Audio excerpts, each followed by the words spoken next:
Ilmu perbintangan. Hakikat ilmu perbintangan. Ilmu perbintangan adalah ilmu yang dipakai untuk meramal dan mengetahui nasib seseorang.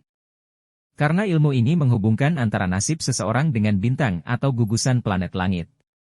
Ilmu ini dikenal juga dengan ilmu astrologi, ilmu nujum, zodiak, horoskop, dan sio. Astrologi adalah ilmu yang menghubungkan antara gerakan benda tata surya, planet, bulan, dan matahari, dengan nasib manusia. Sedang zodiak adalah rasi atau kumpulan bintang yang dalam KBBI diartikan dengan lingkaran hayal di cakrawala yang dibagi menjadi 12 tanda perbintangan, yaitu Aries, Taurus, Gemini, Cancer, Leo, Virgo, Libra, Scorpio, Sagittarius, Capricornus, Aquarius, dan Pisces. Sementara horoskop didefinisikan sebagai sebuah bagan atau diagram yang menggambarkan posisi matahari, bulan, planet-planet, aspek-aspek astrologi, dan sudut-sudut sensitif pada saat kelahiran seorang anak. Langit digambarkan sebagai lingkaran yang terbagi menjadi 12 irisan. Tiap irisan menandakan beberapa sisi kehidupan seorang manusia, seperti kekayaan, kesehatan, dan perjodohan.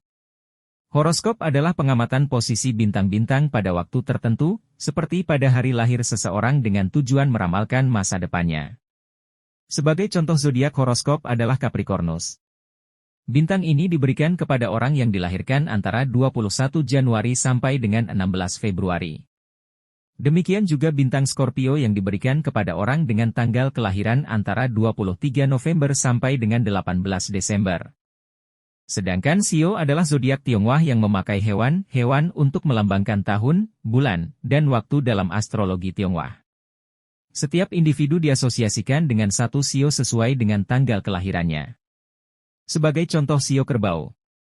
Orang dengan Sio Kerbau diyakini memiliki sifat cenderung keras kepala, pekerja keras, jujur, dan agak pemarah. Dalam bahasa Arab ilmu ini termasuk salah satu bagian dari ilmu nujum. Sedang ahli nujum diistilahkan dengan al-munajim atau al-munajjam, yaitu orang yang menghubung-hubungkan peristiwa-peristiwa langit dengan kejadian-kejadian di bumi. Artinya, seorang ahli nujum itu mengaitkan fenomena yang telah atau akan terjadi di bumi dengan letak dan posisi bintang-bintang, waktu terbit atau tenggelamnya. Seperti menghubungkan antara kebahagiaan seseorang, kesengsaraan, rezeki, jodoh, keberuntungan, atau sial dengan rotasi, letak, dan posisi bintang saat lahir ke dunia. Jenis-jenis ilmu nujum. Dalam kitabnya Al-Qaulul Mufid, Syekh Al-Utsaimin menyebutkan bahwa ilmu nujum itu terbagi dua. Pertama adalah ilmu at-ta'sir pengaruh, yang terbagi menjadi 3 bagian. 1. Meyakini bintang sebagai pencipta kejadian, kebaikan dan keburukan. Keyakinan semacam ini termasuk syirik besar yang mengeluarkan pelakunya dari Islam. Karena dia meyakini adanya pencipta selain Allah Ta'ala. 2. Menjadikan bintang sebagai alat untuk menerka ilmu gaib seperti menentukan nasib seseorang, rezeki, dan jodohnya. Keyakinan semacam ini termasuk kufur, karena dia menganggap dirinya mengetahui hal gaib. Padahal Allah Ta'ala berfirman, katakanlah, tidak ada seorang pun di langit dan di bumi yang mengetahui perkara yang gaib, kecuali Allah, dan mereka tidak mengetahui bila mereka akan dibangkitkan. Quran Surah An-Naml ayat 65. 3. Meyakini bintang sebagai sebab. Artinya dia menyandarkan kebaikan atau keburukan yang telah terjadi pada gerakan bintang. Keyakinan semacam ini termasuk syirik kecil. Jenis ilmu nujum ini termasuk yang dimaksud oleh Nabi Shallallahu Alaihi Wasallam dalam sabdanya, barang siapa mempelajari salah satu cabang ilmu nujum, maka ia telah mempelajari salah satu cabang ilmu sihir. Semakin bertambah ilmu nujum yang dipelajarinya, semakin bertambah pula ilmu sihir yang dimilikinya. Hadits riwayat Abu Daud, Ibnu Majah, dan Ahmad, Hasan. Dalam kitab Jami, Bayanil Ilmi wa Fadlihi, disebutkan bahwa Abdullah bin Abbas radhiyallahu anhuma memvonis orang-orang yang mempraktekkan ilmu nujum dengan tegas, menurutku orang-orang yang mempraktekkan hal itu tidak akan memperoleh bagian apa-apa di sisi Allah Subhanahu wa Ta'ala. Maimun bin Mihran berkata, ada 3 hal yang harus kalian jauhi. Janganlah kalian mendebat pengingkar takdir. Janganlah membicarakan para sahabat Nabi Shallallahu Alaihi Wasallam kecuali hanya kebaikan mereka, dan janganlah kalian mempelajari ilmu nujum. Kedua adalah ilmu at-ta'sir, peredaran. Ilmu ini terbagi menjadi 2, 1. Mempelajari peredaran bintang untuk maslahat agama, seperti menentukan arah kiblat ketika sholat. Ilmu semacam ini boleh dipelajari bahkan terkadang harus dipelajari. Allah Ta'ala mengabarkan bahwa bintang-bintang merupakan petunjuk untuk mengetahui waktu dan arah jalan.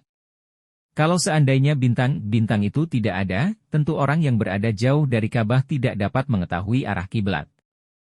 2. Mempelajari peredarannya untuk maslahat kehidupan dunia, misalnya dalam menentukan arah. Contohnya bintang kutub Polestar berada di arah utara, maka bintang Capricornus yang beredar di sekelilingnya menunjukkan arah utara. Ilmu semacam ini boleh dipelajari untuk kemaslahatan kehidupan manusia. Jenis ilmu nujum yang kedua inilah yang diperbolehkan oleh salafus soleh untuk dipelajari. Umar bin Khattab radhiyallahu anhu berkata, pelajarilah ilmu falak sekadar untuk mengetahui arah kiblat dan arah jalan. Tahanlah dirimu dari perkara selain itu. Ibrahim An-Nahai rahimahullah berkata, tidak mengapa engkau mempelajari ilmu nujum hanya untuk sekadar mengetahui arah. Hikmah penciptaan bintang. Di balik penciptaan bintang, terdapat hikmah yang sangat besar, yaitu, 1. Sebagai hiasan langit, Allah berfirman, sesungguhnya kami telah menghias langit yang terdekat dengan hiasan, yaitu bintang-bintang. Quran Surah As-Saffat ayat 6. 2. Sebagai pelempar setan. Allah Ta'ala berfirman, sesungguhnya kami telah menghiasi langit yang dekat dengan bintang-bintang dan kami jadikan bintang-bintang itu sebagai alat pelempar setan, serta kami sediakan bagi mereka siksa neraka yang menyala-nyala. Quran Surah Al-Mulk ayat 5. 3. Sebagai tanda-tanda penunjuk arah. Allah Subhanahu wa Ta'ala berfirman, dan dialah yang menjadikan bintang-bintang bagimu, agar kamu menjadikannya petunjuk dalam kegelapan di darat dan di laut. Sesungguhnya kami telah menjelaskan tanda-tanda kebesaran kami kepada orang-orang yang mengetahui. Quran Surah Al-An'am ayat 97. Barang siapa yang dalam masalah ini berpendapat selain ketiga hal tersebut, maka dia telah keliru dan menyia-nyiakan nasibnya serta membebani diri dengan hal yang di luar batas pengetahuannya.